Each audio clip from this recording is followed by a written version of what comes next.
إن الله يأمركم أن تؤدوا الأمانات إلى أهلها وإذا حكمتم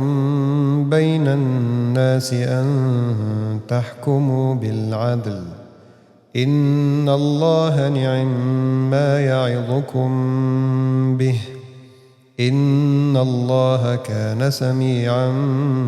بصيرا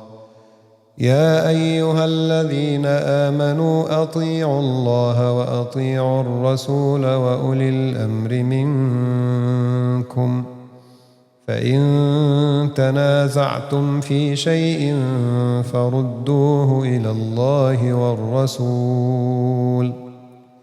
إن كنتم تؤمنون بالله واليوم الآخر ذلك خير وأحسن تأويلا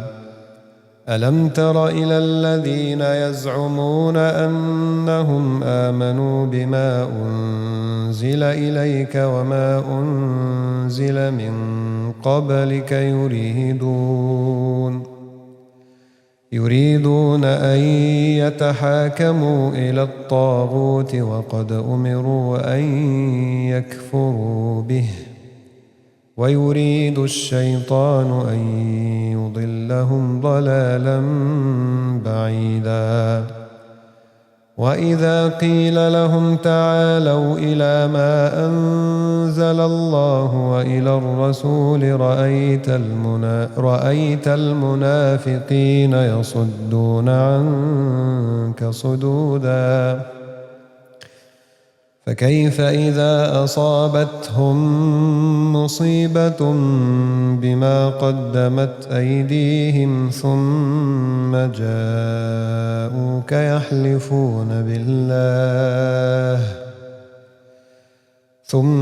جاءوك يحلفون بالله إن أردنا إلا إحسانا وتوفيقا أولئك الذين يعلم الله ما في قلوبهم فأعرض عنهم وعظهم وقل لهم في أنفسهم قولا بليغا وما أرسلنا من رسول إلا ليطاع بإذن الله ولو أنهم إذ ظلموا أنفسهم جاءوك فاستغفروا الله واستغفر لهم الرسول لوجدوا الله توابا رحيما